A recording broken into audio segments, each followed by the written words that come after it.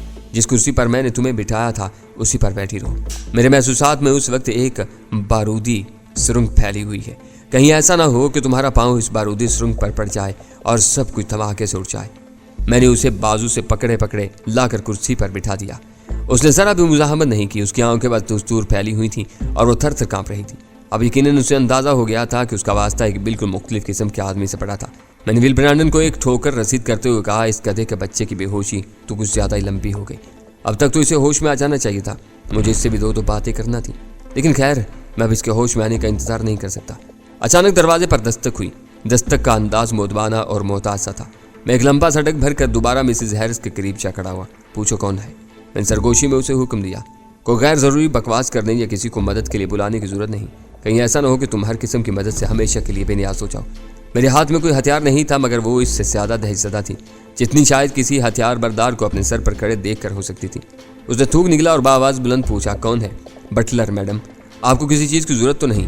شاید بھاری بھرکم اور ساؤنڈ پروف چوبی دروازے کی وجہ سے باہر سے آواز بہت ہلکی آ رہی تھی۔ میں نے اندازہ لگانے کی کوشش کی کہ لہجہ شک زدہ تو نہیں تھا، لیکن مجھے اس میں شک کا سراغ نہیں ملا۔ مسز ہیرس اس بار میری ہدایت کے بغیر ہی بولی، نہیں، ہم لوگ اس وقت ضروری میٹنگ کر رہے ہیں، کوئی ہمیں ڈسٹرب نہ کرے۔ اس کے لہجے میں خفیف سا ارتاج تھا، لیکن مجھے امید تھی کہ بھاری بھرکم دروازے کے پار بٹلر اس ارتاج کی طرف توجہ نہیں کر سکے گا۔ اگر وہ شک میں مبتلا بھی ہو جاتا تب بھی مجھے کوئی خاص پرواہ نہیں ہوتی۔ دروازہ مقفل تھا، اگر اس کے پاس ہے۔ بہت بہتر میڈم، بٹلر کی آواز آئی اور پھر سکوت چھا گیا۔ میں اسٹڈی کی بڑی سی میز کے قریب جا بیٹھا۔ ٹیلی فون میں نے اپنے قریب کھسکا لیا۔ تب مسز ہیرس نے تھوک نکل کر پوچھا، کسے فون کرنے لگے ہو؟ تمہارے قونصل جنرل اور سفیر کو، میں نے جواب دیا۔ تمہیں ان دونوں میں سے بات کرنے کا بہت شوق تھا نا، اب ان سے جتنی دیر بات کر سکو کرو۔ فرق صرف یہ ہوگا کہ پہلے میں ان سے بات کروں گا اور تمہاری معلومات میں یہ اضافہ ہوگا کہ میری بھی کچھ کام کے لوگوں سے شناسائی ہے، اور ان دونوں سے بات کرنے کے بعد میں آئی جی صاحب سے بھی بات کروں گا۔ وہ خود یہاں آئیں گے یا کسی معقول آدمی کو بھیجیں گے۔ کچھ دیر میں میرے اندازوں کی تصدیق ہو جائے گی، اور اگر کوئی بات میرے اندازے کی رسائی میں آنے سے رہ گئی ہوگی تو وہ بھی معلوم ہو جائے گی۔ ٹھہرو، ایک منٹ ٹھہرو، میری بات سنو۔ وہ متذبذب سے انداز میں ہاتھ اٹھاتے ہوئے بولی۔ اس کا چہرہ بتا رہا تھا کہ اس نے جس مصنوعی خود اعتمادی اور جارحانہ پن کا سہارا لیا تھا وہ اب اس کا ساتھ چھوڑ گیا تھا۔ دل ہی دل میں اس نے شکست تسلیم کر لی تھی اور اب اسے کسی راہ فرار کی تلاش تھی۔ میں اپنے مطلوبہ نمبر معلوم کرنے کے لیے اپنے آفس فون کرنے لگا تھا۔ میں نے ہاتھ روک لیا اور سوالیہ نظروں سے اس کی طرف دیکھا۔ تم نے کسی چیز کا ذکر کیا تھا جو تم ہیرس سے لینے آئے تھے، کیا چیز تھی وہ؟ اس نے ہچکچاتے ہوئے پوچھا۔ میرے دل میں ایک موہوم سی امید نے سر ابھارا۔ میرا غضب کچھ کم ہو گیا۔ میں نے قدرے نرمی سے کہا، ہاں، مجھے خیال ہی نہیں آیا تھا۔ میں تمہیں اس چیز کا نام بتا دیتا ہوں، شاید تم میری کچھ مدد کر سکو۔ مجھے فارمولہ اے چاہیے۔ میں نے اسے کیمیائی نام بھی بتا دیا۔ مجھے بہت تھوڑی سی مقدار میں یہ کیمیکل چاہیے، بہت نیک مقصد کے لیے۔ یوں سمجھ لو کہ یہ کیمیکل میسر آ جائے تو کسی کی زندگی سنور جائے گی۔ ہیرس نے مجھے یہ کیمیکل دینے کا وعدہ کیا تھا، اگر وہ زندہ ہوتا تو اب تک شاید میں اپنی مطلوبہ چیز لے کر جا بھی چکا ہوتا۔ میں اس کی آنکھوں میں ایک لمحے کے لیے چمک سی نمودار ہوتے اور معدوم ہوتے دیکھ چکا تھا۔ میری دھڑکنیں کچھ تیز ہو گئیں۔ میں نے جلدی سے پوچھا، کیا تم یہ کیمیکل مجھے دے سکتی ہو؟ ہیرس کے پاس اس کی کچھ مقدار موجود تھی، کیا تم اس کے بارے میں کچھ علم ہے؟ اس نے فوری طور پر کوئی جواب نہ دیا، وہ سنبھل چکی تھی اور اس کی تیز ترار ذہن میں شاید کچھ چرخیاں سی تیزی سے گھومنے لگی تھی۔ وہ ٹھہر سے لہجے میں بولی، میں یہ کیمیکل تلاش کرنے کی کوشش کر سکتی ہوں، لیکن کیا اس کے بدلے ہمارے درمیان کچھ سوتے بازی ہو سکتی ہے؟ کیسی سوتے بازی؟ میں نے اپنے لہجے میں سختی برقرار رکھنے کی کوشش کی۔ تم کہہ چکے ہو کہ اگر تمہیں اس معاملے میں الجھانے کی کوشش نہ کی جاتی تو تمہیں اس سے کوئی غرض نہ ہوتی۔ وہ یقیناً بہت سوچ سمجھ کر بول رہی تھی۔ تم چاہو تو آپ بھی فرض کر سکتے ہو کہ تمہیں اس معاملے میں الجھانے کی کوشش نہیں کی گئی تھی۔ تمہیں کچھ معلوم ہی نہیں ہے، تم نے کچھ دیکھا ہی نہیں ہے۔ تمہیں جو زحمت ہوئی اس کے لیے میں تہ دل سے تم سے معاذرت کر لوں گی۔ ویسے تم نے برینڈن کی درگت بنا کر کافی حد تک اس زحمت کا حساب برابر بھی کر لیا ہے۔ اس کی بات سن کر میں خود ساری زحمت بھول گیا تھا، لیکن میں نے خود کو حد سے زیادہ خوشی کا اظہار کرنے سے بھی باز رکھا اور ذرا سخت لہجے میں کہا، وضاحت سے بات کرو۔